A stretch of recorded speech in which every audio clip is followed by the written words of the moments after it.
Lumayas ka rito, pulubi, sigaw ng isa sa mga inhinyero.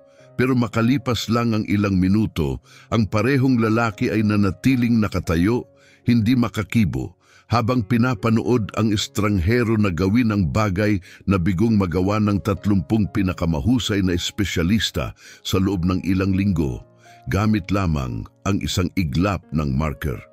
Tumahimik ang buong silid, pati ang kaskas ng marker ay biglang huminto, para bang ayaw na rin itong makibahagi sa kapalpakan. Sa ika-27 palapag, sa loob ng isang salamin na meeting room na puno ng kaba, nakapaskil sa whiteboard ang teknikal na eskematiko ng X-9 na eroplano. Magulo ito, may mga buradong guhit, binurang ekwasyon at mga arrow na walang patutunguhan. Sa paligid ng mesa, nakaupo ang 30 pinakamahusay na inhinyero ng bansa, tahimik lahat. Sa pinuno ng mesa, nakaupo si CEO Antonio Fernandez, di kumikibo, nakagapos ang mga kamao, walang laman ng mga mata. Pagkatapos, sa isang malamig pero mabigat na tinig, sinabi niya ang mga salitang ayaw marinig ng sinuman. May natitira tayong 42 oras. Kapag di ito naayos, tapos na ang lahat. Walang tumugon. Isang katahimikang may bigat, nakakasakal, halos agresibo. Hindi dahil wala ng ideya, kundi dahil wala ng natitirang ideya. Lahat ng opsyon ay nasubukan na. Lahat ng posibilidad ay na-examine. At gayunman, nananatili pa rin ang pagkabigo. May isang mahalagang kontrata mula sa gobyerno na nakabitin na lang sa hibla. Nasa bingit ang kinabukasan ng kumpanya, daan-daang trabaho, at pati ang ambisyon ni Antonio sa politika. Lahat ito dahil sa isang maliit ngunit hindi maipaliwanag na error na walang makasagot. Pagkatapos bigla na lang may tinig na tumawag mula sa hallway, "Kaya kong ayusin yan." Ang mga salitang ito ay sobrang random, sobrang wala sa lugar, kaya tumigil ang lahat. Pero nang lumingon sila sa pintuan, nakita nila siya. Nandoon sa may pintuan, nakatayo ang isang lalaking halatang hindi kabilang sa kanila. Tuwid ang kanyang tindig, pero madungis ang kanyang mukha. Suot niya ang isang luma at basang balabal, may mga mansa ng alikabok at ulan, mahaba at magulo ang kanyang balbas, magaspang ang kanyang balat, halatang napagdaanan na ang init ng araw at lamig ng gabi. May dala siyang simpleng tela na bag, parang hawak-hawak ang pinakamahalagang yaman niya. Agad na lumapit ang mga guwardiya, pero bago sila kumilos, sumigaw ang isang inhinyero, "Lumayas ka rito, pulubi!" Puno ng pagkasuklam at pangungutya ang boses niya. "Hindi ito ampunan. Sino ang nagpahintulot sa iyo na pumasok?" May ilan na natawa, ang iba na may napakunot noo. Itinaas ni Antonio ang kamay, hudyat sa mga gwardya na huwag munang kumilos. Sa kabila ng pagod, tiningnan niya ang lalaki. "Anong sinabi mo?" Tanong niya sa halos pabulong na boses. Tiningnan siya ng lalaki. "Sabi ko, kaya ko itong ayusin." Muling bumalik ang katahimikan, pero sa pagkakataong ito iba na, hindi na desperado, kundi gulat, alanganin. Nag-cruise ang braso ng isang batang babaeng inhinyero at nagsalita, "Ikaw, anong alam mong wala kami?" Nanatiling kalmado ang lalaki. "Hindi ako pumunta para magsalita," sabi niya. "Pumunta ako para lutasin ang problema." Huminga ng malalim si Antonio, tiningnan ang kanyang mga inhinyero, tahimik pa rin, at dahan-dahang itinulak ang marker sa mesa papunta sa estranghero. "Kung sinasayang mo lang ang oras ko," malamig ang kanyang boses, "mas marami kang mawawala kaysa oras. Sige, subukan mo." May mga tumawa, may pabulong pang nagsabi, "Siguro biro lang to." Pero wala ni isa ang humarang sa kanya. Lumapit ang lalaki, kasama ng kanyang amoy ang kwento ng lansangan, alikabok, lumang libro at mga gabing walang bubong. Hindi siya nagpaalam, hindi nagpaliwanag. Kinuha niya ang marker, tiningnan ang magulong whiteboard at tumayo ng 3 segundong tahimik. Pagkatapos, nagsimulang magbura. Una, 2 araw na nagtuturo sa magkasalungat na direksyon sa kanang pakpak. Sunod, isang formula na nauulit. Gumuhit siya ng isang linya, makinis, kurbado, parang agos ng tubig. Bilugan niya ang kahong may label na ADF at sumulat sa tabi nito. Ingay dulot ng side pressure. Nagdagdag siya ng 3 maliit na formula, kaunti lang pero sapat. Sunod, gumuhit siya ng bilog malapit sa buntot ng eroplano. Sinulat niya, hindi ito tumutugon dahil wala itong naririnig. May nagbago sa hangin. Tumigil ang isang ininyero sa pagpapatunog ng kanyang daliri. Ang isa'y lumapit, nagtataka. Anong ginagawa mo? Tanong ng isa. Ipinapakita kung ano ang hindi niyo nakikita. Sagot ng lalaki, patuloy ang pagsulat. Hindi sira ang eroplano. Tumutugon ito sa banta na hindi naman totoo. Itinuro niya ang isang mahalagang sensor. Kapag nakadama ito ng kahit kaunting panginginig, iniisip nitong umaangat masyado ang ilong ng eroplano. Kaya pinapababa nito agad nang hindi nagkokonsulta. Kapag walang kumpirmasyon mula sa ibang system, umaakto ito mag-isa dahil sa takot. Nag-iba ang katahimikan sa silid. Ito'y naging puno ng pag-usisa at pag-asa. Gumuhit siya ng maliit na simbolo, isang filter. Sa tabi nito, isinulat niya, salain ang ingay, kumpirmahin sa 2 ibang sistema, kumilos lang kung lahat ay sumasang-ayon. Nagtinginan ng mga inhinyero, may nagsimulang magsulat. Ang iba nakatitig lang sa board, parang biglang nawala ang ulap sa kanilang isipan. Lumapit si Antonio. Ano ang pangalan mo? Eduardo, sagot niya, nakatingin pa rin sa board. Taga saan ka? Hinawakan ni Eduardo ang kanyang lumang bag. Sa loob ng lumang bag ay may 3 bagay lamang. Isang luma at gamit na aklat sa aeronautical engineering, ilang kupas na sertipiko at isang halos tuyo ng panulat. Mula sa lugar na hindi iniisip ng sino man na hanapin, mahinang tugon ni Eduardo. Ilang sandali, walang kumilos, nanatiling nakatayo si Eduardo sa harap ng whiteboard para bang may ginanap siyang sagrado. Ang ginawa niya ay hindi lang basta teknikal, hindi ito parang kalkulasyon o hulang tira, maingat, personal at parang higit pa sa pagkaintindi ng makina para bang may buhay ang eroplano. At iyon ang nagpaligaya at nagpagulo ng loob ng lahat sa silid. Isa sa mga senior engineer, si Cortez, ay hindi na nakatiis. Sinubukan na namin yung filter solution na yan 1 linggo na ang nakalipas, galit niyang sambit. Hindi gumana, hindi nagpakita ng depensa si Eduardo. Bagkus, tiningnan niya si Cortez nang may tahimik na paggalang, yung uri ng katahimikan na nagmumula sa isang taong buo ang paniniwala sa kanyang nalalaman. Nabigo iyon kasi gumana ang filter na ginamit niyo ng mag-isa, sagot niya. Iba ang mungkahi ko. Dapat lang kumilos ang sistema kapag 3 pangunahing sensor ang nagkakasundo. Maaaring magkamali ang isa, pero 3, bihira. Isang boses ang sumingit, bata at matalim. At paano mo naman malalaman yan? Sino ka ba para basta na lang pumasok dito at sabihing alam mo kung paano gumagana ang eroplano namin? Tahimik pa rin si Antonio, pero ang kanyang ekspresyon ay nagbago. Hindi na ito ekspresyon ng isang taong nauubusan ng oras. Nandoon na ang pag-usisa. Kung ganon, tanong niya, ano nga bang eksaktong mungkahi mo? Isa-isahin mo. Tumalikod si Eduardo sa board, hindi natitinag. 3 hakbang, aniya. Una, salain ang ingay mula sa pangunahing sensor, ang ADF, gamit ang pinalambot na tugon. Ikalawa, kumpirmahin gamit ang 2 karagdagang sensor, ang airspeed at vertical speed. Ikatlo, kung hindi nagtutugma ang datos, huwag kumilos. Hinding-hindi dapat umakto ang sistema sa takot. Isang alon ng mga bulungan ang dumaan sa silid.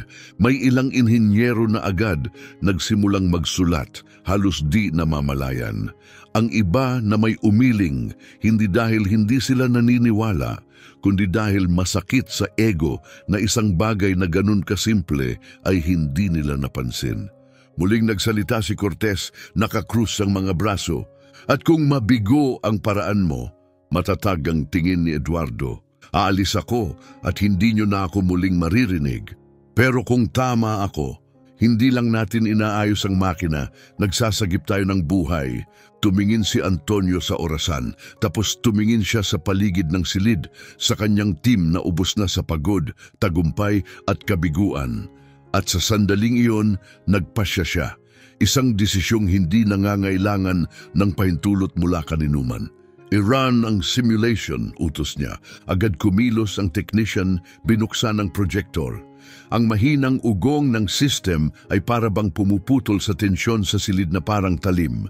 Sa malaking screen, lumitaw ang 3D model ng X-9 aircraft, nakalutang sa isang digital na runway sa ilalim ng madilim at maulap na langit. Handa na ang test conditions. Maingat na ibinalik ni Eduardo ang marker sa tray. Sundin lang ang 3 hakbang, aniya. Wala nang iba. Matalim ang titig ni Antonio at sa seryosong tono ay nagsalita. Kung hindi ito gumana, Eduardo, hindi lang oras ang sinayang mo ang oras ko. At dito, mas mahal pa iyon sa anumang pagkakamaling teknikal. Tumango si Eduardo, isang beses lang. Kaya hindi ako mabibigo. Bago tayo magpatuloy, mag-iwan ng komento at sabihin kung taga saan ka sa mundo. Gusto naming malaman kung hanggang saan aabot ang kwentong ito. Habang sumisindi ang projector, isang bagong uri ng katahimikan ang bumalot sa silid. Hindi na ito ang katahimikan ng pagkabigo. Hindi na ito yung katahimikan ng pag-ubos. Ito'y katahimikan ng paghihintay, ng pag-asa. Parang may mahalagang bagay na malapit ng mangyari. Lumabas ng buo sa screen ng X-9. Isang prototype na dinisenyo para sa vertical takeoff, layuning baguhin ang teknolohiya ng aerospace ng bansa. Nandun ito hindi gumagalaw sa isang simulated runway, pinaliligiran ng digital na hangin at eksaktong mga test variables. Iran ang pinakamatinding test, utos ni Antonio na hindi kumukurap. Yung parehong sumira sa lahat ng ibang solusyon na nasubukan natin. Napalingon si Cortez sa kanya gulat. Sigurado ka? Yung senaryong yon ay bumabagsak ang eroplano sa loob ng wala pang 20 segundo. Sigurado ako, sagot ni Antonio, seryoso ang mukha. Kung may sagot siya, patunayan niya sa pinakamalupit na pagsubok. Nagsimulang mag-type ang technician, bahagyang dumilim ang mga ilaw sa silid, para bang pati ang hangin ay huminto para makinig. Hindi nagsalita si Eduardo, nakatayo lang siya roon, pinapanood ang screen. Hindi tulad ng isang taong nagbabakasakali o desperadong magpasikat.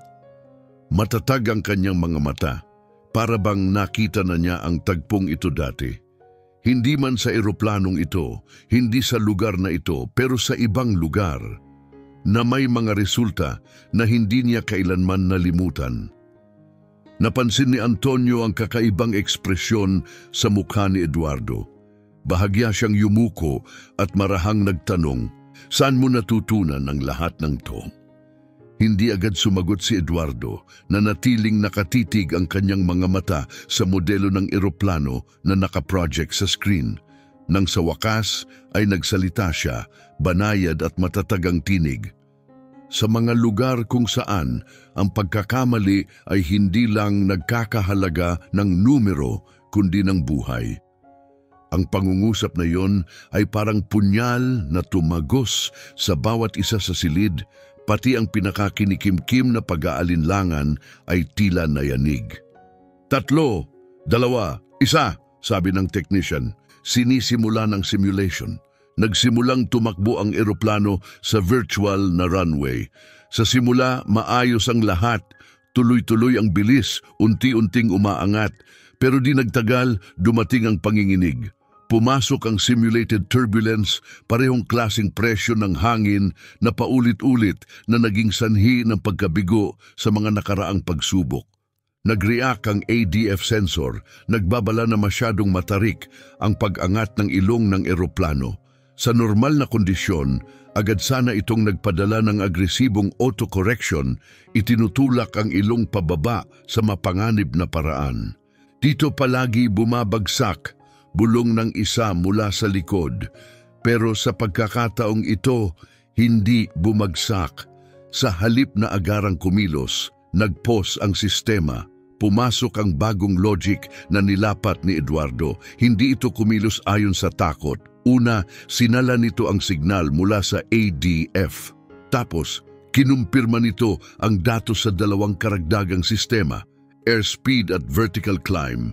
At nang nagtagpo ang datos ng tatlong ito, saka palang bahagyang inayos ng eroplano ang pitch, maayos, kontrolado. Parang isang pilotong may dalang katahimikan ang may hawak. Yumuko si Antonio, tutok sa screen, ang karaniwang gulo sa graph, mga matatalim, pabago-bagong babala ay nawala. Sa halip, makinis na kurba ang lumitaw, matatag ang flight path. Hindi maaari, bulong ni Cortez, pero tila nawalan ng paniniwala sa sariling duda. Umiiral ba talaga to? Tanong ng batang inhinyerong unang nagduda kay Eduardo. Hindi lang umiiral, sagot ng isa, kusa itong nagwawasto. Patuloy ang pag-angat ng eroplano, matagumpay nitong nalampasan ang turbulence zone at nag-level out mag-isa. Wala ni isang input mula sa piloto.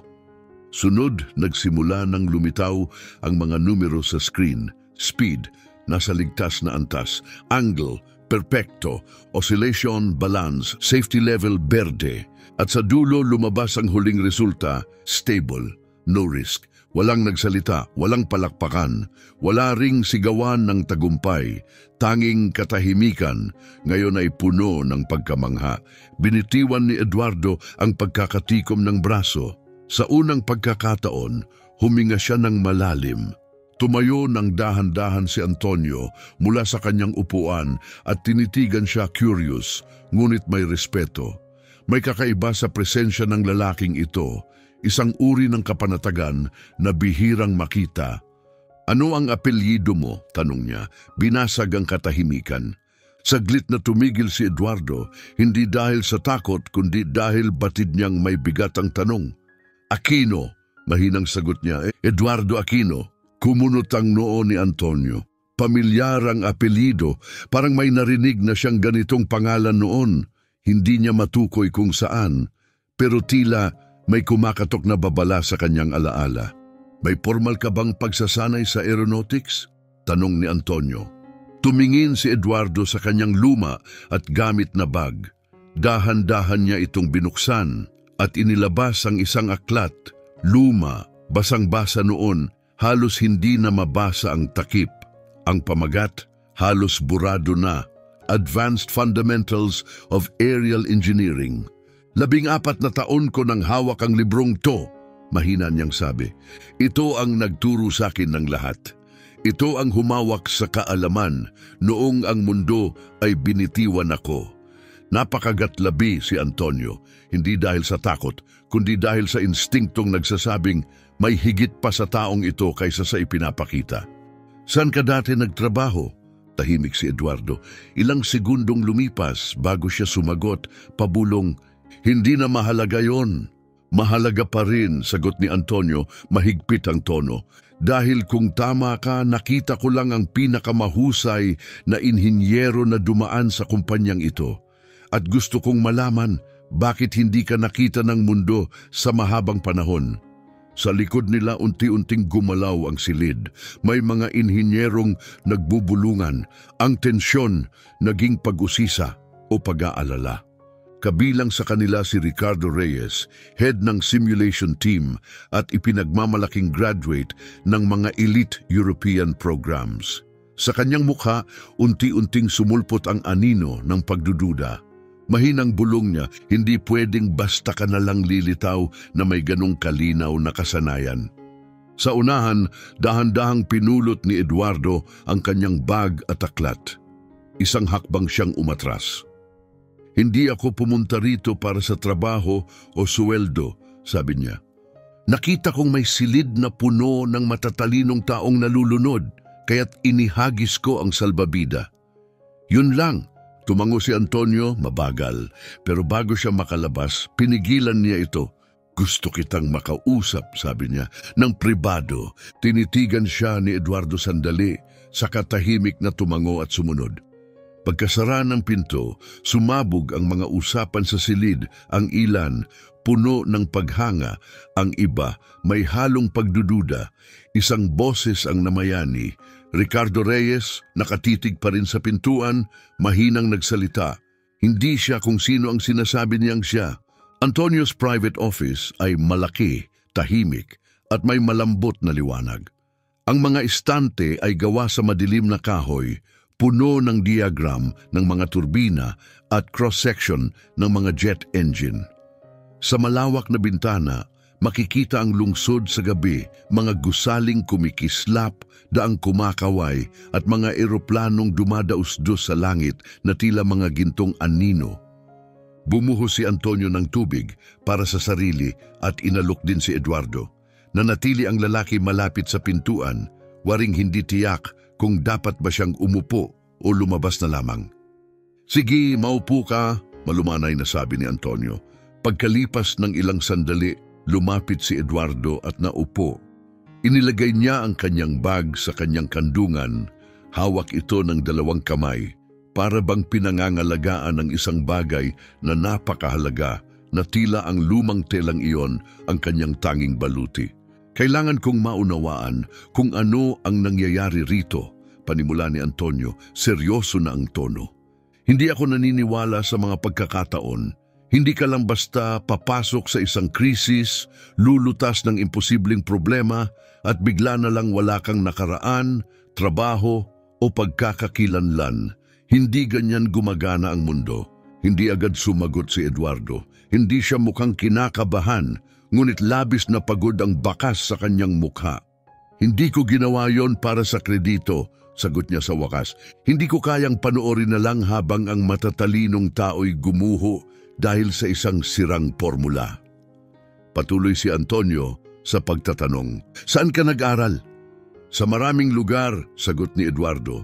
"Ang ilan nagturo gamit ang diploma, ang iba gamit ang sakit. At bakit walang bakas ng pangalan mo sa mga tala ng engineering o sa trabaho nitong nakaraang 7 taon? Tumingin si Eduardo sa sahig. "Dahil wala namang naghahanap sa akin." "Ako naghahanap," tugon ni Antonio matatag habang nakaakbay sa gilid ng mesa. "Ganito ang iniisip ko," dagdag niya. "Hindi ka nawalan ng tirahan dahil sa kakulangan ng talino. May nangyaring malalim, seryoso, at ang pinakakinatatakutan ko." Tinapos ni Eduardo ang kanyang pangungusap. "Hindi mo alam kung kasalanan ko o ng iba." Mas mariing hinigpitan niya ang hawak sa bag. "Importante ba talaga yon?" "Oo," mabilis na sagot ni Antonio. Tumingala si Eduardo at tumingin sa kanyang mga mata. Direktang tingin, pagod, totoo, pero walang bahid ng takot. "Sige, Ania, sasabihin ko. Pero hindi pa ngayon at hindi rito." Dahan-dahang tumango si Antonio. Isa siyang mahusay na tagabasa ng karakter at may nakita siya kay Eduardo na nagsasabing hindi ito panlilin lang kundi sugat. Bago siya makasagot, nag-vibrate ang kanyang telepono. Mensahe mula sa Head of Security. "We have a situation." May isang engineer na nagsabing sinubukan pumasok ng lalaking yan noong nakaraang taon nang walang clearance. Nababahala ang staff. Dapat ba naming alisin siya agad? Tumalim ang tingin ni Antonio habang binabasa ito. Napalakas ang tibok ng kanyang puso. "Nakapunta ka na ba rito dati?" tanong niya. Malamig ang tono. Dahan-dahang huminga si Eduardo. "Oo, pero hindi ako pumasok. Tumayo lang ako sa labas, tumingin sa salamin. Nakita ko ang problema sa screen. Nakilala ko agad. At alam kong isang araw babalik ako." Matalas ang pagbabantay ni Antonio sa kanyang mukha, hinahanap ang bakas ng kasinungalingan. Ngunit wala, pawang kapayapaan. Mabilis siyang nag-type ng sagot. "Number, don't touch him, he stays." Sa boardroom, nagbago na ang buong atmosfera. Hindi na nakatulala ang mga inhinyero. May ilan na muling tumingin sa whiteboard na may paghanga. Ang iba, abalang muling sinusuri ang code at nagpapatakbo ng bagong models. Ang ginawa ni Eduardo ay muling nagsindi ng apoy na matagal nang nawalan ng ningas, pag-asa, ngunit hindi lahat ay natuwa. "May napapansin ba kayong parang masyadong perpekto ito?" Bulong ni Ricardo Reyes, mahigpit ang pagkakakrus ng mga braso. "Anong ibig mong sabihin?" Isang taong walang bahay, walang pangalan, bigla na lang susulpot sa tamang sandali at lutasin ang problemang bigong ayusin ng lahat para bang eksena sa pelikula, hindi sa totoong buhay. Nag-umpisang mag-shift ang ilan sa kanilang upuan. Ano ang plano mo? Tanong ng isa. Alamin natin kung sino talaga siya. Kung siya nga si Eduardo Aquino, dapat may record, mga diploma, publikasyon, fingerprint. Walang ganong kagaling na tao ang basta na lang nawawala ng walang dahilan. Pagbalik ni Antonio sa pangunahing silid kasama si Eduardo, agad huminto ang lahat ng usapan. Lahat ay tumingin. May ilan na may paghanga ang tingin, ang iba may pagdududa. Mananatili si Eduardo, pahayag ni Antonio. Bilang isang consultant mula sa labas, hindi siya susuwelduhan. Wala siyang titulo. Gusto lang nating malaman kung mauulit ang tagumpay ngayong araw. Hindi natinag si Eduardo. Tumango lang siya ng tahimik para bang inaasahan na niya ito. Sa ngayon, dagdag ni Antonio, makikipagtulungan siya sa simulation, navigation at stability control teams. Limitado ang access niya, pero malaya siyang suriin ang anumang datos na makatutulong. Lumapit si Ricardo, at kung mapatunayan na isa siyang impostor, tinitigan siya ni Antonio. Ako ang mananagot. At sa sinabi niyang yon, lumakad na siya palayo. Nanatili si Eduardo, may ilang inhinyero na palihim ang paggalang sa kanya, ang iba'y deadma lang. At ang ilan, tulad ni Ricardo, nagsimula ng maghukay. Hindi sa lines of code, kundi sa nakaraan ni Eduardo, 3 araw ang lumipas. At sa loob ng 3 araw na iyon, may bumalik sa design floor, isang bagay na matagal nang nawala, pag-usad, tunay na paggalaw. Muling umagos ang mga ideya. Muling nirebisa ang mga blueprints. Gabi-gabi, walang patid ang mga bagong pagsubok. At sa puso ng tahimik na revolusyong iyon, nang walang hinihinging papuri o pagkilala, nandoon si Eduardo. Wala siyang opisina, wala siyang ID badge, wala siyang titulo. Simpleng nakaupo siya sa isang sulok ng main lab. Sa lamesa niya, nakapatong ang kanyang luma at gamit na aklat at isang kuwadernong yari sa magaspang, recycled na papel. Doon siya gumuguhit ng sketches, nagsusulat ng mga formula at tahimik na ipinapasa ang mga ito sa mga inhinyero. Hindi kailanman humihiling ng pasasalamat. Marami sa kanila ang nagsimulang kopyahin ang kanyang mga tala. Ang iba na may basta na lang na natiling malapit sa kanya, parang ang kanyang tahimik na focus ay nagbigay direksyon sa kanila. Ngunit hindi lahat ay natuwa sa kanyang presensya. May ilan na tiningnan siya na parang isang natutulog na panganib. Kabilang sa kanila si Ricardo Reyes. Isang hapon, isang tahimik na tinig ang bumasag sa nakagawiang katahimikan ni Eduardo. Bakit hindi ka gumagamit ng computer? Siya iyon, Teresa Navarro, Assistant Director ng Assisted Navigation. Matalino, detalyado at emosyonal na mailap. Wala pang nakakakitang ngumiti siya sa loob ng ilang buwan. Tumingala si Eduardo mula sa kanyang kuwaderno. Dahil kapag nagsusulat ako gamit ang tinta, pinipilit akong mag-isip ng 2 beses bago ako magdesisyon, sagot niya. Pinagmasdan siya ni Teresa. Hindi siya katulad ng iba, hindi mayabang, ngunit may kung anong kakaiba sa kanyang pananalita. Parang galing siya sa ibang panahon, isang panahong magkaakibat pa ang lohika at pasensya. Alam mo ba ang mga sabi-sabi tungkol sa'yo? Tanong niya sabay upo sa tapat ni Eduardo. Siguro, sagot niya, may mga totoo, may mga malamang na pinalabis. Bahagyang yumuko si Teresa. Sinasabi nilang dati kang nagtatrabaho para sa gobyerno, nakabilang ka sa isang sekretong programa, na ikaw ang bumuo ng mga flight control algorithms para sa military aircraft at pagkatapos ay bigla kang nawala. Hindi yon kinumpirma ni Eduardo, hindi rin niya itinanggi. Ano ang pinaniniwalaan mo? Tanong niya, kalmado. Sandaling nag-alinlangan si Teresa. Pagkatapos, sa mas mahinang tinig, naniniwala akong kung totoo man ang alinman sa mga iyon, dala mo ang mas maraming sugat kaysa sa ipinapakita mo. Hindi sumagot si Eduardo.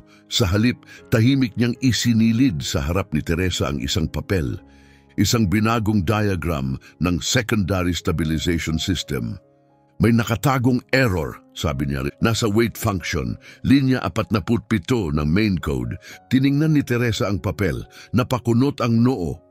Paanong nakita mo yan nang hindi binabasa ang code? Tiningnan siya ni Eduardo, seryoso ang mukha. Dahil ilang taon na akong iniisip ang mga depektong hindi napapansin ng iba. Hindi na ako natutulog. Ang nakikita ko na lang ay mga error. Walang imik si Teresa, tumayo siyang hawak ang papel. Ngunit bago siya tuluyang umalis, may bihirang nangyari. Ngumiti siya, mahina pero totoo.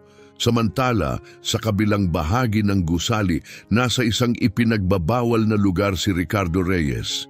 Gamit ang isang lumang login na nanatiling aktibo dahil sa pagkakamali ng admin, naka-access siya sa restricted aerospace records.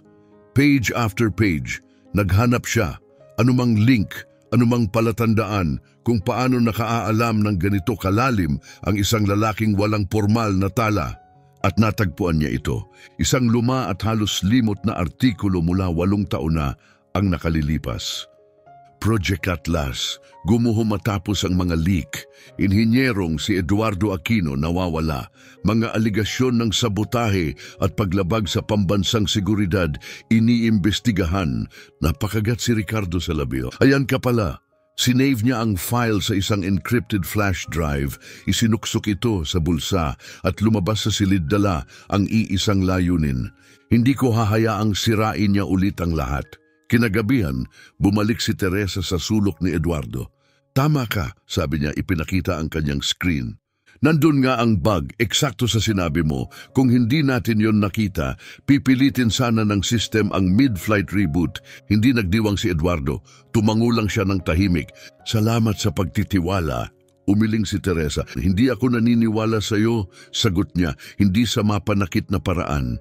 Naniniwala ako sa nakikita ko, at ang nakikita ko ay isang taong nag-aayos, hindi lang ng software, kundi ng mas malalim pa. Ibaba ni Eduardo ang tingin at niyakap nang mahigpit ang kanyang lumang aklat. Ang tanging gusto ko ay may masimulan akong buuin muli kahit mula sa abo. Sa kabilang bahagi ng salamin, pinagmamasdan ni Antonio ang lahat mula sa control room. Hindi na dayuhan si Eduardo, ngunit hindi pa rin siya ganap na bahagi ng koponan. At sa mundo ng aerospace engineering, maaari itong maging isang napakahalagang bentahe o isang nakamamatay na banta. Pumatak ang ulan sa bintana, tila isang babala sa kung ano ang paparating. Alas 7:52 ng umaga kinabukasan, pumasok si Antonio sa kanyang opisina. May dalang tasa ng kape sa isang kamay at isang bagong report sa kabilang kamay. Dahil sa mga ideya ni Eduardo mula noong gabi, bumaba ng 38% ang margin ng error sa navigation system. Mas matalas, mas matatag, mas lohikal. Hindi niya binanggit ito ng malakas, pero sa loob niya bumalik ang isang pakiramdam na matagal na niyang hindi nararamdaman, paghangang totoo. Ngunit sa araw na iyon, magsisimula ang pagbabago. Kailangan nating mag-usap, sabi ni Ricardo Reyes, biglang pumasok ng hindi kumakatok. Tumingala si Antonio, halatang inis. Simula kailan ka basta na lang pumapasok? Simula ngayong muntik mo nang gawin ang pinakamalaking pagkakamali na maaring magpabagsak sa buong programang to. Inilapag ni Ricardo ang isang USB drive sa mesa. Nahanap ko ito kagabi, publiko ito, formal, pero nakatago ng malalim, galing sa mga banyagang source, pinagsama-samang records. Ang lalaking yan, si Eduardo Aquino, hindi siya kung sino ang iniisip mo, sabi ni Ricardo. Kinuha ni Antonio ang flash drive, isinaksak ito sa kanyang computer at naghintay habang naglo-load ang file. Sa makakapal na itim na letra, lumitaw ang headline sa screen. Military Project Atlas bumagsak, leak ng kumpidensyal na datos. Lead engineer nawawala bago humarap sa kaso. Sa ibaba ng headline, may isang malabong larawan, ngunit malinaw ang mukha. Si Eduardo, mas bata, malinis ang ahit, nakasuit at may hawak na mikropono sa isang International Tech Expo. Nakaprint ng malinaw sa ilalim. Eduardo Aquino, Technical Director, Project Atlas, 2015, nanikip ang dibdib ni Antonio. Saan mo nakuha ito? Tanong niya. Importante pa ba yon? Sagot ni Ricardo. Ang mahalaga ay ang sinasabi nito, isa siyang takas, isang traidor, isang taong nawala bago pa man maipakulong dahil sa teknikal na pagtataksil. At ngayon, nandito siya, inaayos ang mga code natin, nagbibigay ng utos, nakikialam sa disenyo na posibleng humubog sa kinabukasan ng kumpanyang to. Tahimik si Antonio. Pinakiramdaman niya ang bigat ng impormasyon. Ano ang gusto mong gawin ko? Tanong niya. Mababa ang boses. Tanggalin mo siya, agad-agad. At burahin ang lahat ng nahawakan niya. Hindi agad sumagot si Antonio. Tumayo siya at tumingin sa bintana. Malalim ang iniisip. Sa ibaba, abala ang test hangar. Mga inhinyero'y nagmamadaling maghanda para sa unang live trial ng X9 prototype. Ngayon ang unang test flight natin, sabi niya ng kalmado, at siya ang nasa control room. Nanlaki ang mata ni Ricardo. Nasisiraan ka na ba ng bait? Humarap si Antonio, matalimang tingin, buo ang paninindigan. Paano kung totoo ang sinasabi niya? Paano kung ang kwento na ikinalat sa atin ay hindi ang buong katotohanan? Paano kung ang katahimikan niya ay hindi pagtataksil, kundi sakripisyo? Tinataya mo ang lahat sa isang taong parang multo. Matatag ang tinig ni Antonio, walang alinlangan. Tinataya ko ang lahat sa isang taong mas marami ang nagawa sa 5 araw kaysa sa nagawa mo sa 5 buwan. Nagngalit ang panga ni Ricardo, ngunit hindi na sumagot. Ang control room ay tila isang silyadong teatro ng bakal at salamin, puno ng tensyon. Nakasuot ng headset ang mga technician, kumukuti-kutitap ang mga monitor sa dami ng datos. Sa labas, humahampas ang hangin sa runway at nandun ito, ang X9. Handa ng lumipad, walang piloto sa loob, automated ang test, pero totoo ang mga panganib. Nakaupo si Eduardo sa hulihan, tahimik, nagmamasid. Malapit sa kanya si Teresa, binabantayan ang secondary output feeds. Si Ricardo nasa gilid, kunwaring tumitingin sa data, pero ang matay nakatuon kay Eduardo. Tahimik na pumasok si Antonio, sinuot ang headset at nagsalita. Simulan ang countdown. Sa 5, 4, 3. Pumikit si Eduardo. 2, 1, ignition. Umingay ang X9. Umingit ang makina. Umalis ang mga gulong sa lupa. Kumilos ang eroplano, mabilis ang arangkada. Bumuhos ang data sa screen, pressure, temperatura, vibration, altitude, pitch. Lahat ng readings normal, ulat ni Teresa. Umangat ang eroplano sa ere, maayos ang lipad, para bang matagal na itong naghihintay sa sandaling ito. Pero sa ika-40 segundo, may nagbago. May spike sa vibration sa ADF, sabi ng technician. Nagko-correct ba ang system? Tanong ni Antonio. Hindi ito kumikilos. Naghihintay, tumingala si Teresa. Ginagawa nito ang eksaktong itinakda ni Eduardo. Biglang tumayo si Ricardo, halata ang kaba. Paano kung bumagsak ito? Paano kung isa itong setup, sabotahe? Tahimik, utos ni Antonio. Mula sa likod ng silid, nagsalita si Eduardo. Ang boses halos bulong, hintayin niyo, magtiwala kayo. Umandar ang system, sinuri ang signal, kinonsulta ang 2 secondary sensors, na-flag ang vibration bilang ingay, nag-adjust ang eroplano, naging matatag, may ilan na mahina ang palakpak sa loob ng control room. Umakyat pa ang X9, lumiko at bumalik para sa isang perpektong landing. Lumabas sa screen ang huling resulta, test successful, error margin 0.002%. Inalis ni Antonio ang kanyang headset. Nagtagumpay sila. Pinalo ni Ricardo ang mesa. Walang kwenta to. Isa pa rin siyang traidor, isang takas. Lumingon ang lahat sa kanya. At sa unang pagkakataon, tumayo si Eduardo at malinaw na nagsalita. Alam mo ba kung anong pinakamasakit sa akusasyon mo? Nanggigil si Ricardo. Nagsasalita ka na para bang alam mo ang buong kwento. Pero hindi ka nandoon nang gumuho ang lahat. Hindi mo nakita ang imposibleng mga pagpiling kinailangan kong gawin. Hindi mo pinirmahan ang mga dokumentong humatol sa akin nang walang paglilitis. At hindi mo dinala ang bigat ng pagiging libing na buhay para iligtas ang ibinenta ng iba. Tahimik ang silid. Nagpatuloy si Eduardo, ang tinig nanginginig ngunit matatag. Hindi ka tumatakbo dahil gusto mo. Tumatakbo ka dahil ginawa kang kalaban ng mundo pagkatapos mo itong iligtas. Hindi niya tayo ipinagkanulo. Lumapit si Antonio, matatag ang tinig. Sasagutin mo na ba ang buong kwento? Dahan-dahang tumango si Eduardo. Oo, pero may isang bagay kang kailangang maunawaan muna. Ano yon? Tumingin si Eduardo sa screen kung saan nakapakita pa rin ang status ng X9. Green. Hindi ako pumunta rito para iligtas ang isang proyekto, mahinang wika niya. Pumunta ako para iligtas ang natitira sa kaluluwa ko. Tahimik ang opisina ni Antonio. Ang mga anino'y humaba sa dingding habang ang dapit hapon ay bumalot sa lungsod na parang mabigat na kurtina. Sa labas, tuloy-tuloy ang ulan mula pa umaga, marahang kumakatok sa mga bintana parang babala.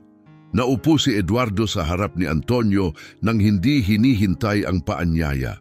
Basa ang kanyang coat, dumikit sa kanyang noo ang buhok, magkayakap ang kanyang mga kamay, mahigpit.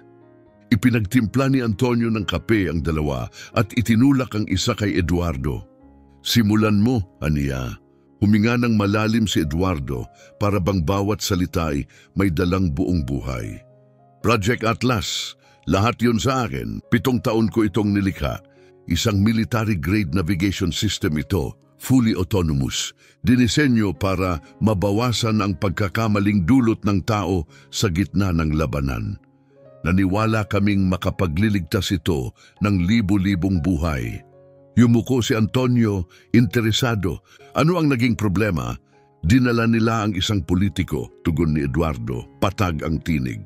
Walang kaalaman sa teknolohiya, wala kundi kapangyarihan at impluensya. Inangkin niya ang kontrol. Ginusto niyang payagan ang external interference para makapagbigay ng utos mula sa labas.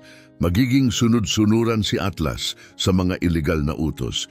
Ibig mong sabihin, ginawa nilang sandata para sa katiwalian. Eksakto.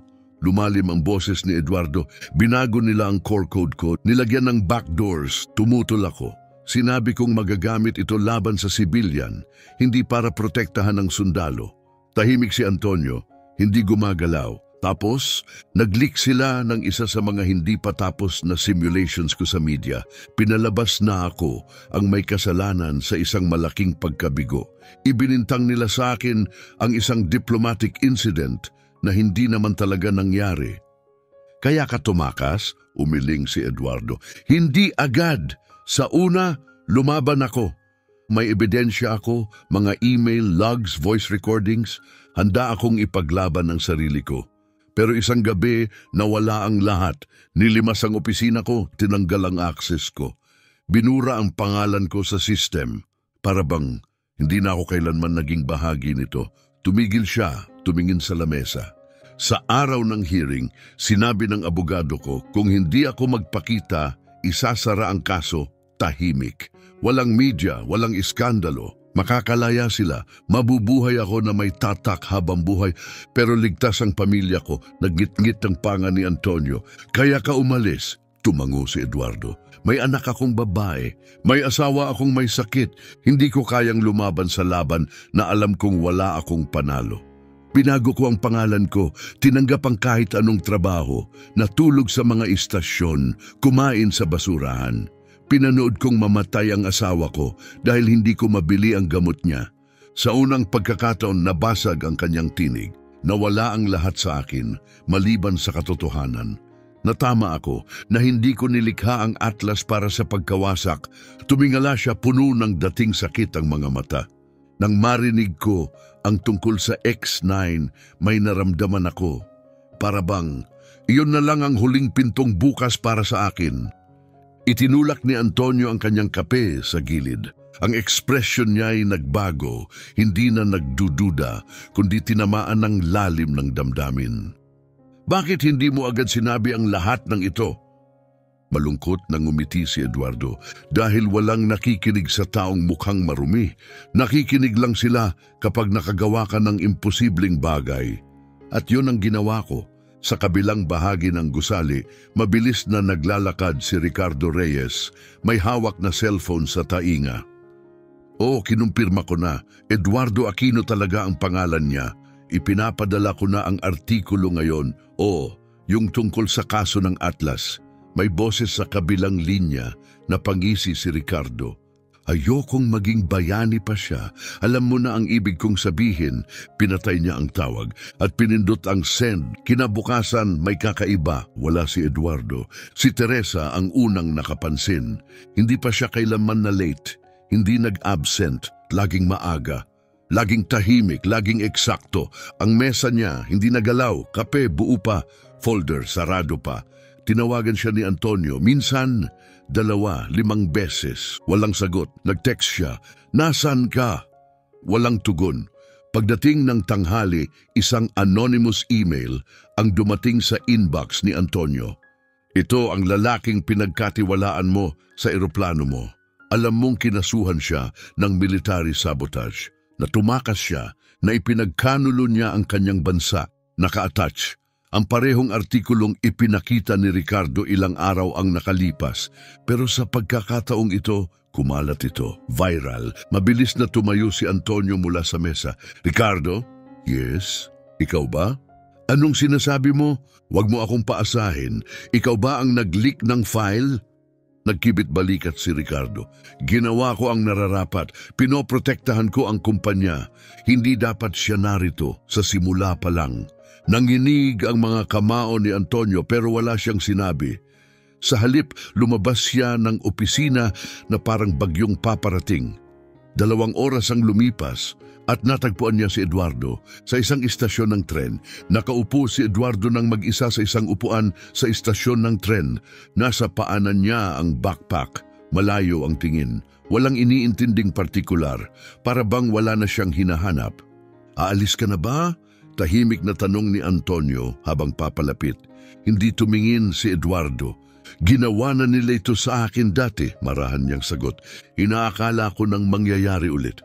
Umupo si Antonio sa tabi niya. Pwede ka pang manatili, umiling si Eduardo. Hindi na pagkatapos nito. Wala nang halaga kung tama man ako o mali. Nasa lahat ng sulok na ng mundo ang mukha ko. At sa mundong ganito, sapat na yon para muling ibaon ng isang tao. Tahimik na tumingin si Antonio sa mga dumaang tren. Mga taong nagmamadali. Walang ni isa sa kanila ang nakakaalam na ang isa sa pinakamahuhusay na isipan ng bansa ay muling mawawala. Muling buburahin. Kung ganoon, hayaan mong gawin ko muna ang isang bagay. Tumingin si Eduardo. Ano yun? Ngumiti si Antonio, malungkot pero tapat. Ibigay sa iyo ang bagay na hindi kailanman na ibigay ng sinuman. Tiwala, isang pangalawang pagkakataon. Pero ngayon, sa harap ng lahat, tinitigan siya ni Eduardo. At sa unang pagkakataon, walang takot, tumango. Kung ganon, ito na ang huli at ang pinakamaganda. Ang pangunahing conference room ng Belcar Technologies ay matagal nang hindi nagagamit, huling pinasok noong bumisita ang mga taga-ministry. Mataas ang kisame, acoustic panels, isang mahabang oval table na gawa sa imported wood, mga silyang Italian leather, banayad na ugong ng aircon, kumikislap ang mga digital monitors, tahimik ang lahat, hanggang sa pumasok si Antonio. Matikas ang tindig, medyo gusot ang suite, mabigat ang mga mata, hindi sa edad, kundi sa mga gabing walang tulog. Kasunod niya sina Teresa, si Engineer Cortez. At parang multong bumalik mula sa limot, si Eduardo Aquino. May tumayo, ang iba'y napatigil lang. Tumayo si Ricardo Reyes mula sa dulo ng mesa. Ano to? Dinala mo ang isang takas sa boardroom natin? Itinaas ni Antonio ang kamay, hudyat na manahimik. Tinawag ko ang pagpupulong na ito dahil ngayong araw, pagpapasyahan natin ang kinabukasan ng X-9-. At marahil pati ng buong kumpanya, pinindot niya ang isang button, lumitaw sa screen ang isang simulation. Ito ang orihinal na protocol na inaprubahan nyo 6 na linggo na ang nakalipas. 3.7% error rate sa ilalim ng stress conditions, nagpalit ng slide. At ito naman ang bagong modelong muling binuo sa loob ng 72 oras ng isang tao. Error margin, 0.2%. Nagbulungan ang buong silid, hindi nag-aksaya ng oras si Antonio. Ang taong yon ay si Eduardo Aquino at simula ngayon siya na ang lead consultant ng Project Atlas X. Nasisiraan ka na ng bait, sigaw ng isang babae mula sa operations. Legal liability, yan. Kapag may nangyaring mali, babagsak tayong lahat sa demanda, dagdag ng isa. Tumayo si Ricardo galit. Antonio, may respeto ako sa iyo pero ito ay reckless. Tinataya mo ang buong kumpanya sa isang taong pinagdududahan ng publiko. May mga investors tayo, tinitigan siya ni Antonio, at may mga alaala rin tayo. Nakalimutan niyo na ba kung paanong tayo'y pinahiya noong huling defense presentation? Dahil wala tayong gumaganang prototype, tumingin siya sa buong silid. Hindi ako nandito para humingi ng pahintulot. Nandito ako para humiling na makinig kayo. Tahimik. Tumayo si Eduardo. Walang mamahaling damit, malinis lang na shirt, may dalang folder. Hindi ako nandito para patawarin niyo. Nandito ako para tapusin ang sinimulan ko 10 taon na ang nakalipas.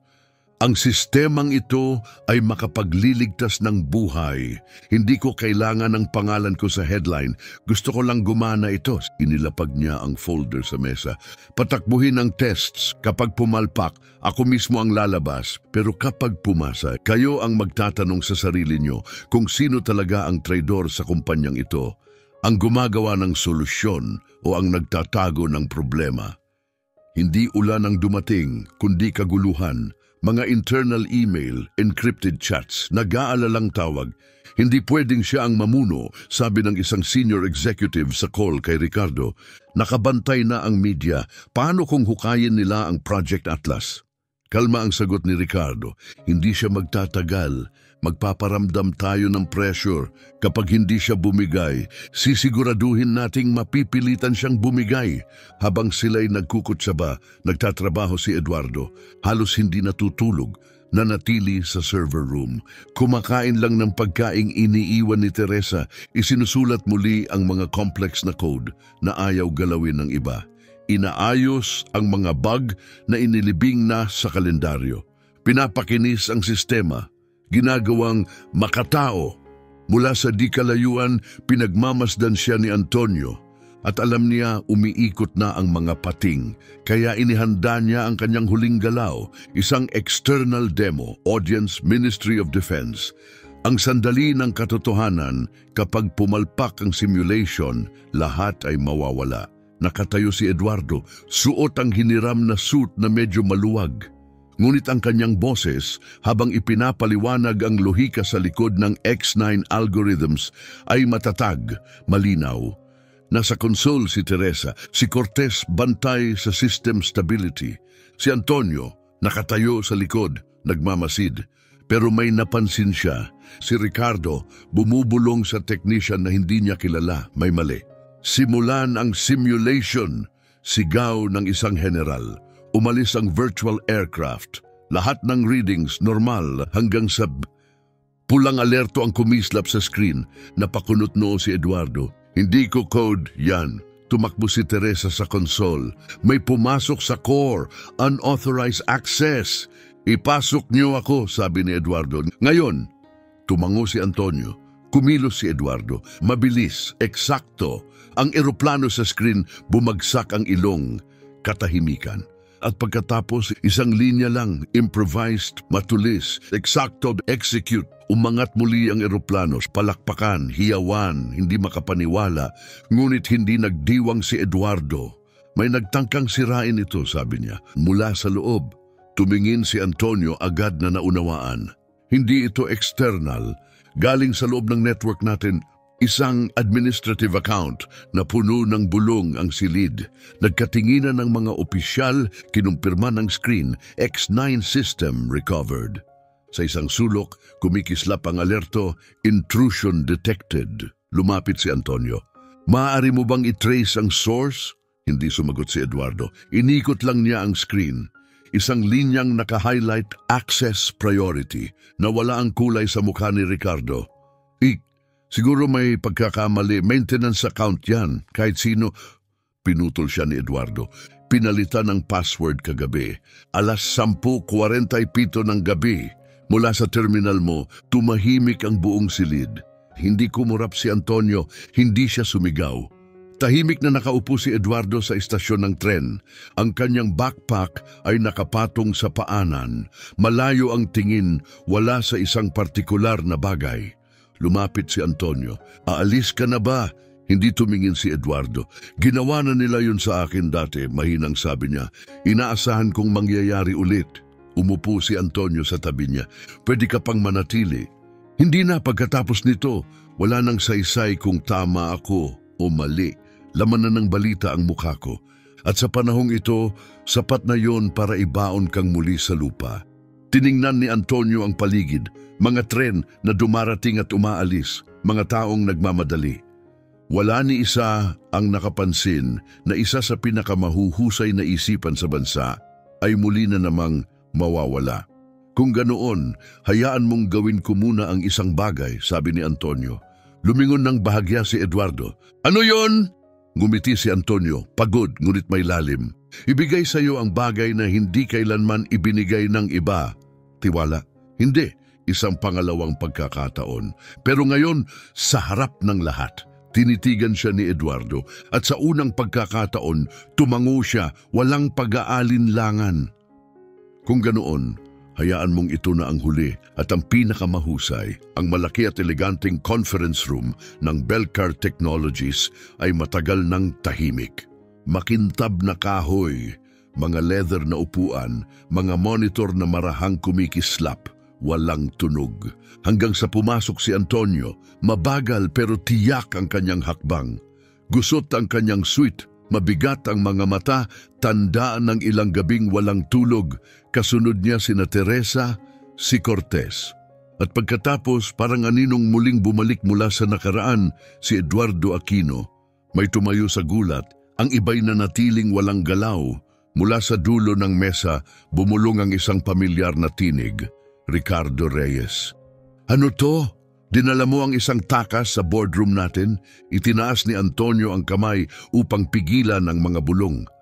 Ang pulong na ito ang magtatakda ng kinabukasan ng X-9-. At marahil ng buong kumpanya, pinindot niya ang isang button. Lumitaw sa screen ng simulation.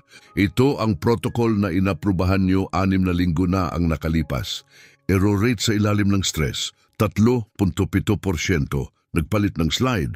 At ito na muling binuo sa loob lang ng 72 oras ng isang tao. May error margin na 0.2%. Nagbulungan ng silid, hindi na tinag si Antonio. Ang taong yon ay si Eduardo Aquino at simula ngayon siya ang lead consultant ng Project Atlas X. Kalokohan to! Sigaw ng isa mula sa operations. Legal risk siya. Kapag pumalpak ang kahit ano, tapos tayo. Dagdag ng isa pa, tumayo si Ricardo. Antonio, hindi ito katanggap-tanggap. May record siya, may bahid, may mga stakeholder tayo. Tinitigan siya ni Antonio. At may mga alaala rin tayo.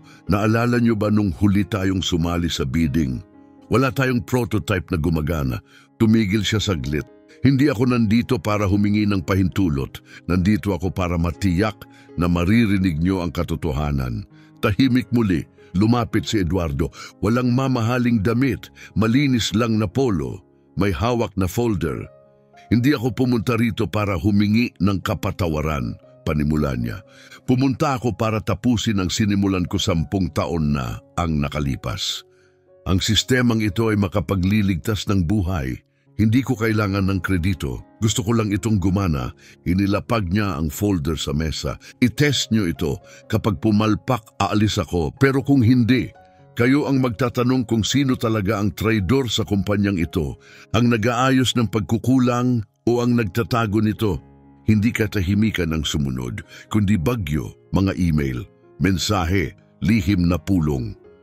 Hindi siya pwedeng mamuno, bulong ng isang senior executive sa tawag kay Ricardo. Kapag lumabas ang totoo tungkol sa original project, paano na tayo? Malamig ang boses ni Ricardo. Hindi siya magtatagal kapag hindi siya napuwersa. Gagawa tayo ng kwento para tuluyan na siyang mawala. Habang sila'y nagkukutsaba, si Eduardo ay nagtatrabaho. Walang tigil, 18 oras kada araw. Binubuo muli ang lohika, inaalis ang code na sobra. Inaayos ang mga bug na iniwan na ng iba. Pero higit sa lahat, may ginawa siyang hindi inaasahan ng kahit sino. Naglagay siya ng ethical layer sa system. Isang gabi, nakita siya ni Teresa na nagsusulat sa whiteboard. Ano yan? Isang filter para hindi lang basta magdesisyon ng system-based sa math, kundi sa konteksto, sa paghatol. Artificial intelligence? Hindi.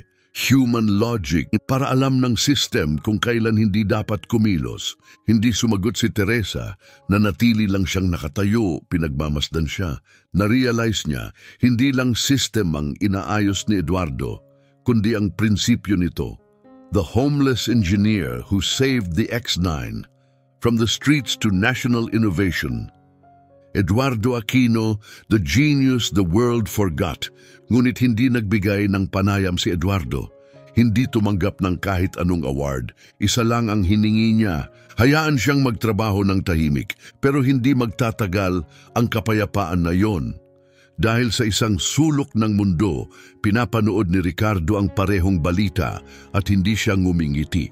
Sa isang madilim na opisina, nakipagpulong si Ricardo sa isang abogado at 2 lalaki na nakaitim. Gusto ko lahat, mariing sabi niya. Lumang email, kontrata, kahit mga erased files. Anumang pwedeng magmukhang si Eduardo ang nagnakaw ng X4 Designs, 10 taon na ang nakalipas. Kahit peke, basta magmukhang totoo, sumikat ang araw na may maputlang kulay abo sa langit. Maaga pa lang dumating na si Eduardo, pagod pero matatag. Hawak ang kanyang kwaderno, para bang binubulong pa rin nito ang mga sagot na walang ibang makarinig. Bumili siya ng disenteng polo mula sa ukay, itim na slacks. Ginamit na sapatos, pinakintab, ayaw niyang maging multo na lutas ng himala. Gusto niyang pumasok bilang Eduardo, walang titulo, walang awa. Isang tao lang, pumasok siya sa gusali. Walang humarang sa kanya, hindi umimik ang guard. Hindi lumingon ang receptionist. Dumaan ang mga inhinyero, may ilan na gulat, ang iba tahimik. Ngunit walang sino man ang nagbura sa kanya muli. Magandang umaga, Ginoong Eduardo. Bati ni Carmen, ang dating assistant ni Ricardo, may pilit na nangiti. Inaabangan ka na ng direktor. Nasa boardroom na silang lahat. Isang mabigat na salita. Pumasok si Eduardo sa silid at agad niyang naramdaman ang bigat ng 20 pares ng mata. Lahat naghihintay, mga executive, mga inhinyero, mga assistant, pati mga miyembro ng media tinawag sa huling minuto. Sa dulo ng mesa, nakatayo si Ricardo. Perpekto ang ayos, suot ang ngiting kasing kalkulado ng mga ekwasyon na isinulat ni Eduardo mula sa memorya. Welcome, Eduardo, sabi niya tumatayo. Ngayon ay isang makasaysayang sandali. Salamat sa iyo, ang X4 ay malapit ng maging realidad. Hindi sumagot si Eduardo. May kakaiba sa atmosfera. Hindi ito paghanga, hindi rin pagdiriwang, kundi isang tensyon, mahigpit, handang pumutok. Binuksan ni Ricardo ang isang makinis na itim na folder. Bago tayo magpatuloy, may ilang legal na bagay akong kailangang banggitin. Tumaas ang kilay ni Eduardo. Natuklasan naming nawala sa archive ang orihinal na X4 blueprints 10 taon na ang nakalilipas. At mukhang may isang taong malapit sa kasalukuyang proyekto na sangkot. Bumukas ang screen sa likuran niya, mga malabong larawan, scanned na dokumento, hindi nagtutugmang oras. Peke pero bihasa ang pagkakagawa. Anong ibinibintang mo? Tanong ni Eduardo, malamig ngunit matalim. Wala namang direkta, sagot ni Ricardo na parang pino. Pero bilang pag-iingat, sinuspinde muna namin ang iyong partisipasyon habang iniimbestigahan ito. Salamat sa iyong kontribusyon. Mula rito, ang mga inhinyero namin ang magpapatuloy. Bumigat ang katahimikan sa silid, parang bato. Walang nagsalita, walang tumutol, walang tumayo, isang hakbang paatras si Eduardo. Hindi na siya nagulat na may panlilinlang si Ricardo. Ang mas masakit kung gaano kadaling tinanggap ito ng iba. Para bang sapat na ang isang maayos na kasinungalingan para burahin ang lahat ng ginawa niya.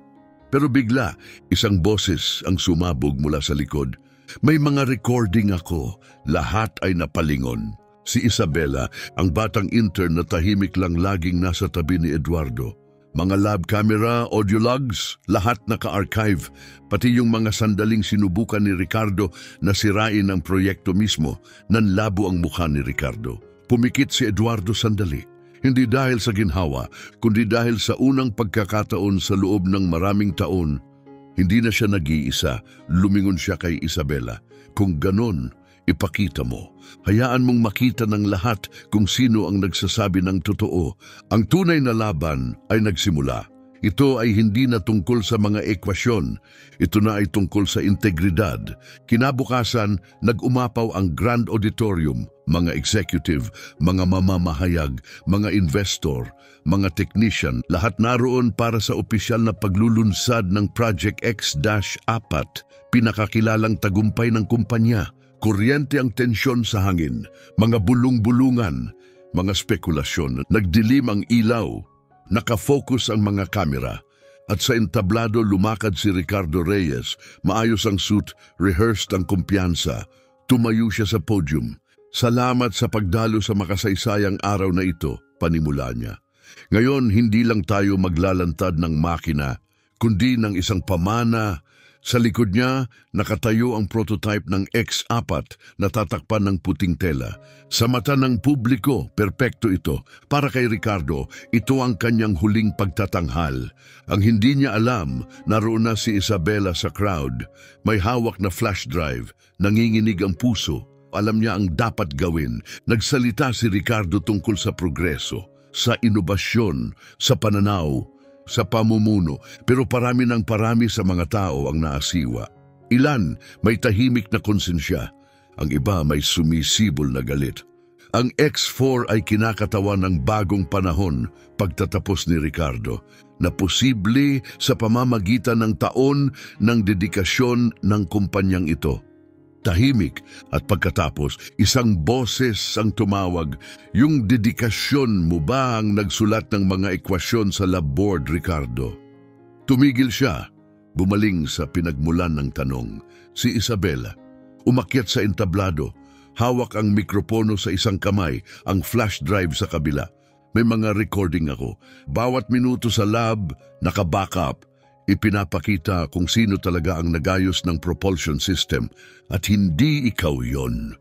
Nagkagulo ang auditorium. Tumayo ang mga mamamahayag, nag-zoom in ang mga kamera, nagkatinginan ng mga inhinyero, nagbulungan ng mga executive, nagbago ang silid, matindi. Tinangka ni Ricardo na makabawi. Manipulado ang datos na yan, hindi yan maaring. Pero bago pa niya matapos, bumukas ang pangunahing screen ng auditorium at doon, sa buong kaluwalhatian, si Eduardo, ang taong tinangka nilang burahin, ang tinawag nilang takas, ang hinusgahan nilang pabigla, nakatayo sa harap ng whiteboard, may hawak na marker, iginuguhit ang hinaharap na ngayon ay inaangkin ng iba, naroon siya sa harap ng kamera. Nakatayo sa harap ng whiteboard, payak ang pananamit, may chalk sa daliri, naglulutas, nagpapaliwanag, nagkakalkula, nagbibigay ng mga solusyong matagal nang hindi maabot ng pinakamahusay na mga inhinyero. Wala nang puwang para sa pagdududa. Lumapit si Isabela, hinarap ang nagulat na mga tao. Ang lalaking ito ay namuhay sa lansangan, sabi niya, at kahit ganon, nagawa niya ang hindi magawa ng 30 inhinyero. Dahil ang katalinuhan ay hindi laging nakasuot ng suit at kurbata. Bumungad ang palakpakan, may ilan na tumayo, Ang iba'y kumuha ng cellphone, nagsimulang mag-record. Dumating na ang sandali. Tumayo ang isang matandang investor sa unahan. Buo at malinaw ang boses. Gusto naming makita si Marcelo. Gusto naming marinig siya. Parang tugon sa panawagan, bumukas ang mga pinto sa gilid. At pumasok si Marcelo Flores, payak ang suot, ngunit dignified ang presensya. Bawat hakbang ay parang tambol ng katotohanan sa marmol na sahig. Lumapit siya sa entablado, sinubukang harangin siya ni Ricardo sa pamamagitan ng kumpas ng kamay. Ngunit tiningnan lang siya ni Marcelo at mahinahong sinabi, "Huwag kang mag-alala, masyado ka ng maraming nasabi." Kinuha ni Marcelo ang mikropono. Ang kanyang tinig, hindi galit, kundi pagod. Hindi ako narito para maghiganti. Narito ako dahil pagod na ako. Pagod sa mundong nakikinig lang kapag maganda ang suot mo. Pagod na husgahan dahil hindi ako kasya sa hulma. Hindi ako narito para palakpakan. Narito ako para magsabi ng totoo. At ang katotohanan ay hindi na kayang balewalain. Si Marcelo Flores na minsang itinaboy, nakalimutan.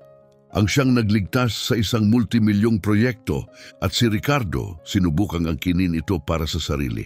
Tahimik ang buong auditorium.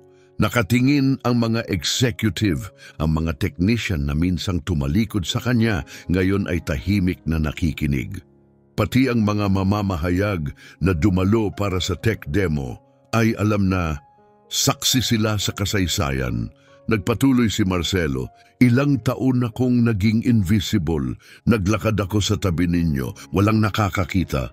Tinawag akong palaboy, tinawag akong baliw. Pero habang natutulog ako sa karton, sinusolusyonan ko na ang mga problema nyo. Habang ginugutom ako, iniisip ko ang mas maayos na kinabukasan. At habang pinalalabas ako sa mga gusali, gaya ng building na to, isinusulat ko ang mga equation na ililigtas ang mga proyekto nyo." Tahimik ang lahat. Nagpunas ng luha ang isang board member. Tahimik na lumingon ang isa pa. "Hindi ako narito para humingi ng kahit ano," dagdag ni Marcelo. "Narito ako para paalalahanan kayo. Ang talino ay walang dress code at ang respeto ay hindi nakukuha sa titulo, kundi sa kung ano ang ginagawa mo kapag walang nakakakita." Sa unahan, pinunasan ni Ana ang kanyang luha. Si Ricardo, maputla at matigas, nanatiling nakatayo sa gilid. Tumayo ang CEO ng kumpanya, Carmela Navarro. Lumakad patungo sa entablado, humarap kay Marcelo at bago pa may makapaghula, iniabot niya ang kanyang kamay. "Ako si Carmela Navarro at sa ngalan ng kumpanyang ito, humihingi ako ng tawad." Sumunod ang palakpakan. Sa una mabagal, tapos lumakas, hanggang sa hindi na mapigilan, tumayo ang buong silid, hindi lang para kay Marcelo, kundi para sa lahat ng kanyang pinaninindigan. Bumalik si Carmela sa mikropono. "Hindi lang namin nais kang bigyan ng posisyon, gusto ka naming italaga sa bago. Maging direktor ng Human Innovation Lab, nais naming matuto hindi lang sa kaalaman mo, kundi sa pananaw mo." Tumingin si Marcelo sa buong silid, tumingin sa kanyang mga kamay. Ang parehong mga kamay na minsang may hawak lang na chalk nang walang gustong magbigay sa kanya ng keyboard. "Tinatanggap ko," mahinang tugon niya, "pero may isang kondisyon, nakatutok ang lahat. Ang lab na ito ay kailangang bukas para sa mga taong itinaboy ng mundo. Mga nakaligtaan dahil sa itsura, pinanggalingan o pinagdaanan. Gusto ko ng mga scholarship, gusto ko ng access, gusto kong ang susunod na henyo ay marinig nang hindi kailangang maghirap para lang mapansin." Tumango si Carmela, lumuluha. Muling tumayo ang buong hall. Kinuhanan ni Isabela ng video ang sandali. Alam niyang sa loob ng ilang oras, kakalat ito sa buong mundo. Sinubukan ni Ricardo na tumakas, ngunit bago siya makalabas, tinawag siya ni Marcelo. "Magkakaroon ka rin ng pagkakataon," mahinang sabi niya, "upang matutunan na ang kadakilaan ay hindi itinatayo sa talino, kundi sa kababaang loob." Walang sagot si Ricardo. Ibaba niya ang kanyang ulo at tuluyang naglaho sa anino. Sa mga linggo pagkatapos noon, si Marcelo Flores ay hindi na lang isang inhinyero, naging simbolo siya. Nasa mga pabalat ng magasin, trending sa social media, headline sa mga balita sa buong mundo. Ang larawan niya may chalk sa kamay, nilulutas ang imposibleng problema. Naging isang icon pero hindi siya nagbago. Dumadating pa rin siya ng maaga sa lab, tahimik pa rin ang kilos. Binabati pa rin ang lahat, mula CEO hanggang janitor. At higit sa lahat, nagpatuloy siyang magturo. Minentoran si Isabela, ginabayan si Ana, binuksan ang pintuan para sa mga estudyante mula sa mahihirap na lugar na ngayoy pumapasok sa gusali na may pag-asa at layunin. Isang araw, habang ipinapaliwanag niya ang propulsion system ng X4 sa isang maliit na grupo ng mga bata, taas kamay ang isang batang babae. Paano mo po natutunan ang lahat ng to? Ngumiti si Marcelo at sa ngiting iyon, nagpatuloy ang kwento. Nakatayo si Marcelo sa harap ng whiteboard, payak ang damit. May hawak na chalk sa mga daliri. Tahimik, maingat, may kumpiyansa. Isang hakbang kada isa, inaayos niya ang solusyon. Mga inhinyero, sa paligid niya ang tahimik na nanonood.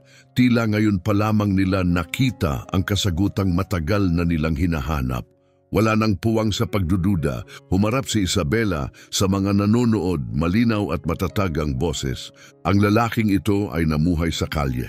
At kahit ganun, nagawa niya ang hindi nagawa ng 30 inhinyero dahil ang katalinuhan ay hindi laging naka-Amerikana.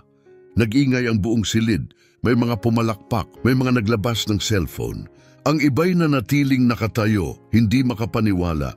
Tumayo ang isa sa pinakamatandang investor sa unahan. Gusto naming makita si Marcelo. Gusto naming marinig siya. Parang tugon sa panawagan, bumukas ang mga pinto at pumasok si Marcelo. Payak ang suot ngunit matikas ang tindig. Bawat hakbang ay parang dagundong ng katotohanan sa katahimikan ng marmol na sahig. Sinubukan siyang harangin ni Ricardo, ngunit tiningnan lang siya ni Marcelo. "Huwag kang mag-alala," mahina niyang sabi. "Sobra na ang nasabi mo." Kinuha ni Marcelo ang mikropono, hindi mayabang kundi puno ng layunin. "Hindi ako narito para maghiganti. Narito ako dahil pagod na ako. Pagod na sa mundong tumatangging makakita sa mga hindi akma sa inaasahan. Pagod sa paghusga base sa itsura, hindi sa ideya. Hindi ako narito para palakpakan. Narito ako para magsabi ng katotohanan. At ang katotohanan ay parang kulog na bumagsak." Si Marcelo Flores na minsang itinapon, nilimot, ang nagligtas sa proyektong milyon-milyon ng halaga. At si Ricardo, sinubukang angkinin ito. Tahimik ang buong auditorium. Ilang taon akong naglakad sa mga pasilyong ito, hindi dahil hindi niyo ako nakita, kundi dahil pinili niyong huwag akong pansinin. Habang natutulog ako sa bangketa, iniisip ko ang mga solusyon.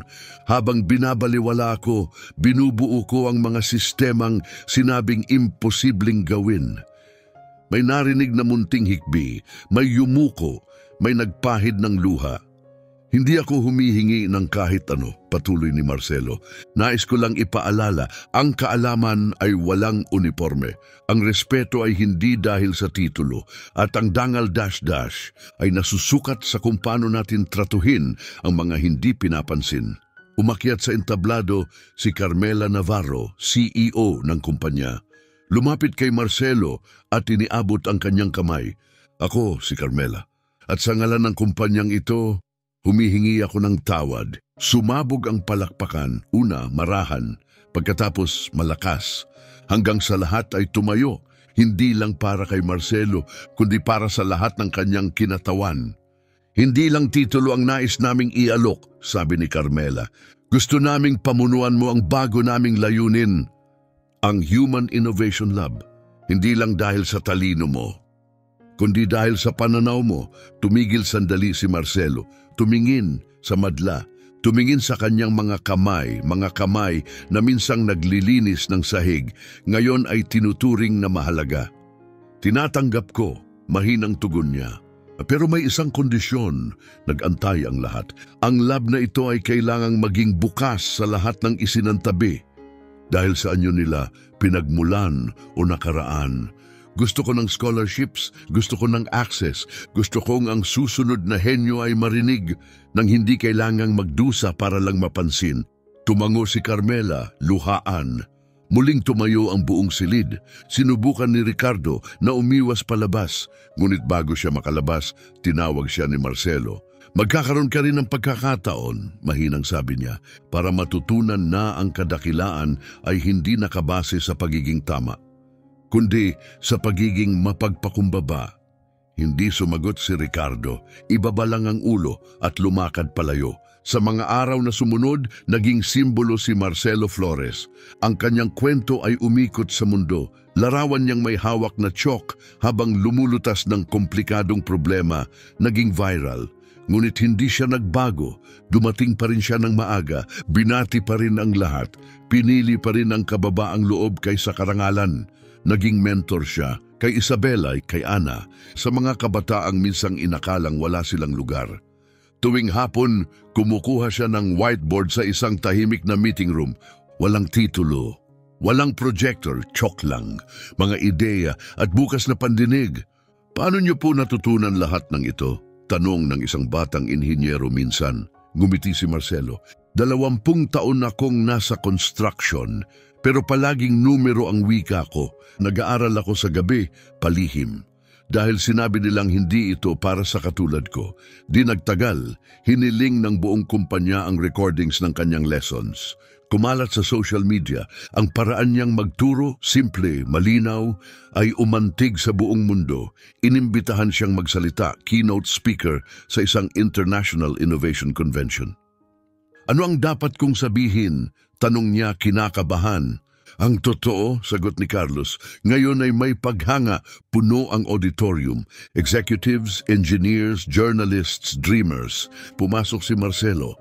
Walang kurbata, walang suit, isang pinulupot na asul na polo at ang kanyang kwaderno. Nagsimula siya, ilang taon akong naglakad sa mga pasilyong ito na hindi napapansin. Hindi dahil invisible ako, kundi dahil pinili ng tao na huwag akong tingnan. Dahil hindi ako nakadamit gaya ng inaasahan, dahil hindi ako nagsasalita sa wikang uso, tumigil siya, tahimik. Ngunit may natutunan ako, ang kaalaman ay hindi pag-aari ng mga may pribilehiyo. Ang talento ay hindi base sa resume at ang halaga ng isang kumpanya ay nasusukat sa kung paano nila tratuhin ang mga nakalimutan nila. Tumayo ang lahat. Ngunit ang pinakamatinding sandali ay nang matapos ang kanyang talumpati. Lumapit sa kanya ang isang batang lalaki. Bit-bit ang kwadernong puno ng guhit at formula. Pwede niyo po ba akong turuan? Lumuhod si Marcelo. Ipinatong ang kamay sa balikat ng bata. Siyempre, sagot niya, pero mangako ka, huwag mong hahayaang may magsabi sa iyong hindi ka kabilang dahil lang sa itsura mo. Kasimple ng tiyok sa whiteboard. Isinelyo ni Marcelo ang kanyang bagong misyon, hindi paghihiganti, hindi pagkilala, kundi pag-asa. Hindi na muling bumalik si Marcelo sa pagwawalis ng pasilyo, hindi na muling nakiusap para sa tira-tirang pagkain, hindi na natulog sa malamig na karton, ngunit hindi niya kailanman nakalimutan tuwing Biyernes pagkatapos ng trabaho. Sumasakay siya ng bus pauwi sa mga komunidad kung saan siya minsang ginutom dahil ang henyo na dating hindi pinansin ay ngayon ang nagsisiguradong hindi na mauulit iyon sa iba. May dala siyang simpleng backpack. Sa loob, mga kwaderno, lapis at isang layunin lang.